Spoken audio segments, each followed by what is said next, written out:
Hello students, मैं doctor Ramji दास राठौर आप सभी का मेरे यूट्यूब चैनल कॉमर्स एजुकेशन में स्वागत करता हूं। जैसा कि हम निगमी लेखांकन कॉरपोरेट अकाउंट को स्टडी करते जा रहे हैं और कॉरपोरेट अकाउंट के अंतर्गत आज हम जो बात करेंगे तो वह बात है हमारी प्रबंधकीय पारिश्रमिक से संबंधित। तो हमारा टॉपिक है प्रबंधकीय पारिश्रमिक की गणना, कंप्यूटेशन ऑफ मैनेजरियल रेम्युनरेशन। तो इसको हम किस तरीके से समझेंगे, तो इसको समझने से पूर्व हम कुछ पॉइंट्स को समझते हैं जो हमारे लिए काफ़ी मददगार रहेंगे इस शीर्षक को समझने के लिए। जिसमें सबसे पहला बिंदु हमारे पास है डायरेक्टर, संचालक। संचालक का अभिप्राय उन व्यक्तियों से है जो कंपनी का प्रबंध एवं नियंत्रण करते हैं। संचालक वास्तव में कंपनी की संपत्तियों के प्रन्यासी होते हैं जिनका कर्तव्य कंपनी की संपत्तियों का प्रयोग कंपनी के हित में करना होता है। संचालक मंडल कंपनी का प्रतिनिधि भी होता है, इसीलिए इसके द्वारा कंपनी की ओर से किए गए समस्त अनुबंध कंपनी पर लागू माने जाते हैं, जो तीसरे पक्षों पर भी लागू होते हैं। संचालक दो प्रकार के होते हैं, जिसमें पहला है आपका होल टाइम डायरेक्टर, पूर्णकालिक संचालक। एक कंपनी में एक या एक से अधिक पूर्णकालिक संचालक हो सकते हैं। पूर्णकालिक संचालक उसे कहते हैं जो अपना पूरा समय और ध्यान कंपनी के कार्यों में ही लगाता है। द नेक्स्ट वन है अंशकालिक संचालक, पार्ट टाइम डायरेक्टर। इसी तरह एक कंपनी में एक या एक से अधिक अंशकालिक संचालक हो सकते हैं। अंशकालिक संचालक उसे कहते हैं जो ना तो पूर्णकालिक संचालक होता है और ना ही प्रबंध संचालक। एक कंपनी में अंशकालिक संचालक के साथ पूर्णकालिक संचालक, प्रबंध संचालक अथवा प्रबंधक हो सकते हैं अथवा नहीं भी हो सकते। सामान्यतः एक कंपनी में अधिकांशतः अंशकालिक संचालक, पार्ट टाइम डायरेक्टर ही कार्यरत होते हैं। द नेक्स्ट बिंदु है प्रबंध संचालक, मैनेजिंग डायरेक्टर। संचालकों द्वारा विभिन्न संचालकों में से प्रबंध संचालक की नियुक्ति की जा सकती है। प्रबंध संचालक का आशय एक ऐसे व्यक्ति से है जो कंपनी के अनुबंध के अनुसार या कंपनी की साधारण सभा में प्रस्ताव पारित करने पर या संचालक मंडल या कंपनी के पार्षद सीमा नियम एवं कंपनी के अंतर नियम के अंतर्गत नियुक्त किया जाता है। देन लास्ट बिंदु है प्रबंधक, मैनेजर। एक प्रबंधक का आशय एक ऐसे व्यक्ति से है जिसे संचालक मंडल द्वारा कंपनी के प्रबंध का अधिकार दिया जाता है। प्रबंधक एक व्यक्ति ही होगा जो सामान्यतः संचालक मंडल द्वारा नियुक्त किया जाता है। प्रबंधक एक बार में 5 वर्ष से अधिक के लिए नियुक्त नहीं किया जा सकता। इसकी अयोग्यता एवं अन्य प्रतिबंध प्रबंध संचालक के समान हैं। तो अभी हमने जिन बिंदुओं को समझा उसमें था संचालक, डायरेक्टर, पूर्णकालिक संचालक, होल टाइम डायरेक्टर, अंशकालिक संचालक, पार्ट टाइम डायरेक्टर, प्रबंध संचालक, मैनेजिंग डायरेक्टर और प्रबंधक, मैनेजर। तो इस तरह आपको अभी ये बात समझ में आई होगी। अब इसके बाद हम अगले बिंदु पर जो चर्चा कर रहे हैं वह है प्रबंध संचालक, पूर्णकालिक संचालक एवं प्रबंधक की नियुक्ति, appointment of managing director, whole time director और मैनेजर। इसमें जो हम बात करेंगे तो इसमें कुछ बिंदुओं को समझना हमारे लिए काफ़ी महत्वपूर्ण है। कंपनी अधिनियम 2013 की धारा 196 196 के अंतर्गत प्रबंध की नियुक्ति के मुख्य नियम आपको समझा रहा हूँ मैं। तो उसमें सबसे पहला बिंदु है कोई भी कंपनी एक ही समय पर प्रबंध संचालक और प्रबंधक की नियुक्ति नहीं करेगी। सेकंड थिंग, कोई भी कंपनी किसी व्यक्ति को अपने प्रबंध संचालक, पूर्णकालिक संचालक या प्रबंधक के रूप में एक बार में 5 वर्षों से अधिक के लिए नियुक्त नहीं करेगी। मैक्सिमम टाइम 5 ईयर्स है। थर्ड वन, कोई कंपनी किसी ऐसे व्यक्ति को प्रबंध संचालक, पूर्णकालिक संचालक या प्रबंधक के रूप में नियुक्त नहीं करेगी या नियुक्ति जारी नहीं करेगी जो नंबर 1 21 वर्ष से कम आयु का है या 70 वर्ष की आयु प्राप्त कर ली है। मतलब आपकी एज 21 साल से कम है तो आपको नियुक्त नहीं किया जाएगा, 70 साल से आयु अधिक है तो भी नहीं, या जो एक अमुक्त दिवालिया है। तीसरा, जिसने किसी समय अपने लेनदारों का भुगतान स्थगित किया है। और चौथा, जिसे किसी समय न्यायालय द्वारा अपराध के लिए दोषी ठहराया जा चुका है और 6 माह से अधिक की सजा हुई है। एंड लास्ट चौथा बिंदु जो नियम का है वह है, एक प्रबंध संचालक, पूर्णकालिक संचालक या प्रबंधक की नियुक्ति अधिनियम की धारा 197 197 और अनुसूची 5 के अधीन होगी।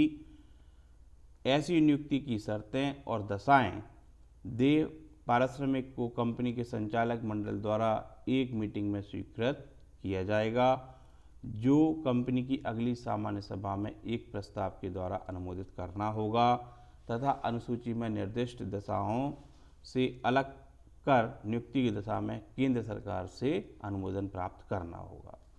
तो इस तरह हमने कुछ बिंदुओं को जाना और इसमें जो प्रमुख बातें थीं, तो प्रबंध संचालक और प्रबंधक की नियुक्ति आप एक साथ एक समय में नहीं कर सकते हैं, और जो आपका टाइम पीरियड है वो मैक्सिमम आपका 5 ईयर है कि 5 साल से अधिक के लिए आप उनकी नियुक्ति नहीं करेंगे। और उनकी जो एज के संबंध में हमने बात की, तो उनकी एज कम से कम आपकी 21 साल होनी चाहिए और अधिकतम 70 साल हो सकती है। 70 साल से ज़्यादा ना हो, 70 ईयर से ज़्यादा नहीं होना चाहिए उनकी एज। और इसके बाद जो हमने बात की कि ये वो व्यक्ति कहीं से सजा वगैरह उसको ना मिली हो, तो ये सारी बातें हमने इस टॉपिक के अंतर्गत समझी।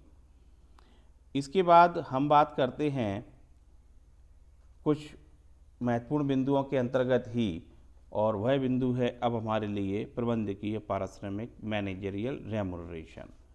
तो मैनेजरियल रेम्युनरेशन क्या है और इसको हम किस तरीके से सिस्टम इसका डेवलप करेंगे, तो इसके बारे में भी कुछ बिंदुओं पर हम बात करना चाहेंगे। कंपनी अधिनियम के अंतर्गत पब्लिक कंपनी में प्रबंधकीय पारिश्रमिक की उच्चतम सीमा निर्धारित की गई है कि अधिकतम पारिश्रमिक कितना होगा, और साथ ही विभिन्न प्रबंधकीय व्यक्तियों के पारिश्रमिक को भी रेगुलेट किया गया है। और इन उपबंधों के निम्नलिखित आधार हैं, कुछ बातें उन्होंने कही हैं कि हम ऐसा क्यों कर रहे हैं, तो उन बिंदुओं को हम समझें। पहली बात तो ये नंबर 1 कि एक कुशल प्रबंधक को प्रोत्साहन देना और कंपनी के प्रबंध में उपगत ओवरहेड व्ययों को वास्तविक बनाना। हम चाहते हैं कि हमारे पास यदि कोई स्किल्ड प्रबंधक है तो हम उसे प्रमोट करना चाहते हैं, प्रोत्साहित करना चाहते हैं। दूसरा, ये सुनिश्चित करना कि प्रबंधकीय व्यय कंपनी के साधनों एवं लाभ अर्जित करने की सामर्थ्य से अधिक या असंगत न हो जाएं।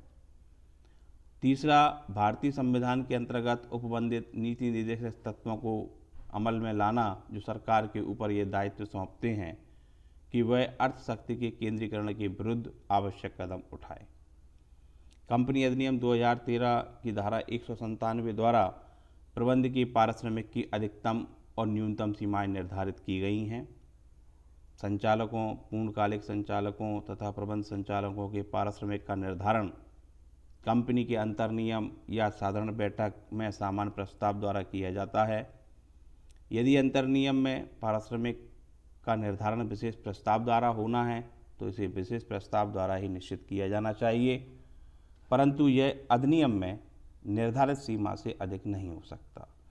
तो प्रबंधकीय पारिश्रमिक की न्यूनतम सीमा भी निर्धारित है भारतीय कंपनी अधिनियम 2013 के अनुसार, और अधिकतम सीमा भी निर्धारित की गई है। अब हम बात करते हैं ये पारिश्रमिक होता क्या है, मीनिंग ऑफ रेम्युनरेशन। तो मीनिंग ऑफ रेम्युनरेशन में कुछ मत शामिल किए गए हैं पारिश्रमिक में, जिसमें सबसे पहला, कंपनी द्वारा अपने संचालकों या प्रबंधक को रहने के लिए निःशुल्क मकान देने में या रहने के मकान के संबंध में निःशुल्क अन्य सुविधाएं देने में किए गए व्यय। जैसा कि हम देखते हैं कंपनी अपने संचालकों को मकान की सुविधा देती है तो उस सुविधा का मूल्य आपके पारिश्रमिक में शामिल किया जाएगा। दूसरा, कंपनी द्वारा अपने संचालकों और प्रबंध संचालकों को अन्य कोई लाभ या सुविधा निःशुल्क या रियायती दर पर देने में किए गए व्यय कुछ आपको टेलीफोन, गैस, बिजली, पानी इत्यादि की सुविधा दी जा सकती है। तीसरा, कंपनी द्वारा अपने संचालक या प्रबंधक की ओर से किया गया कोई व्यय जिसे यदि कंपनी ना करती तो कर्मचारी को करना पड़ता। जैसे मान लीजिए कर्मचारी अपना जीवन बीमा कराता है तो उसका प्रीमियम स्वयं भरता है, इसके स्थान पर कंपनी उस प्रीमियम को देने लगे तो वह भी कंपनी के प्रबंध संचालक या ये के पारिश्रमिक के अंतर्गत माना जाएगा। और तीसरा, इसके बाद चौथा बिंदु है हमारे पास कि कंपनी द्वारा अपने संचालक, प्रबंधक अथवा इनकी पत्नी और बच्चों के जीवन बीमा, पेंशन, वार्षिक या ग्रेच्युटी पर किया गया व्यय, तो ये व्यय भी आपके पारिश्रमिक में शामिल किया जाएगा। नियमों में केवल प्रबंधकीय पारिश्रमिक पर नियंत्रण किया गया है, जो इस बात को स्पष्ट करता है कि संचालक आदि द्वारा किसी अन्य हैसियत से प्राप्त किया गया पारिश्रमिक निर्धारित अधिकतम सीमा में नहीं जोड़ा जाएगा। तो यहाँ देखिए नियम में भी एक रास्ता इन्होंने निकाला है कि प्रबंधकीय पारिश्रमिक के लिए रेगुलेशन है, यदि आप किसी और चीज़ से कहीं से कोई पैसा कमा रहे हैं तो वो प्रबंधकीय पारिश्रमिक में शामिल नहीं किया जाएगा। तो इस तरीके से आज हमने जिन बिंदुओं पर चर्चा की वह हमारे लिए काफ़ी महत्वपूर्ण थे। संचालक, पूर्णकालिक संचालक, अंशकालिक संचालक, प्रबंध संचालक, प्रबंधक, और इसके बाद हमने बात की प्रबंध संचालक, पूर्णकालिक संचालक, प्रबंधक की नियुक्ति कैसे होती है, और प्रबंध की पारिश्रमिक, मैनेजरियल रेम्यूनरेशन क्या होता है। ये सब बातें हमने इस वीडियो के माध्यम से समझी। आई होप आपको ये सारा लेक्चर समझ में आया होगा। आप इस लेक्चर का और रिवीजन करें। लगातार इस तरह के वीडियो से जुड़े रहने के लिए आप देखते रहिए commerce education. Thank you and have a nice day.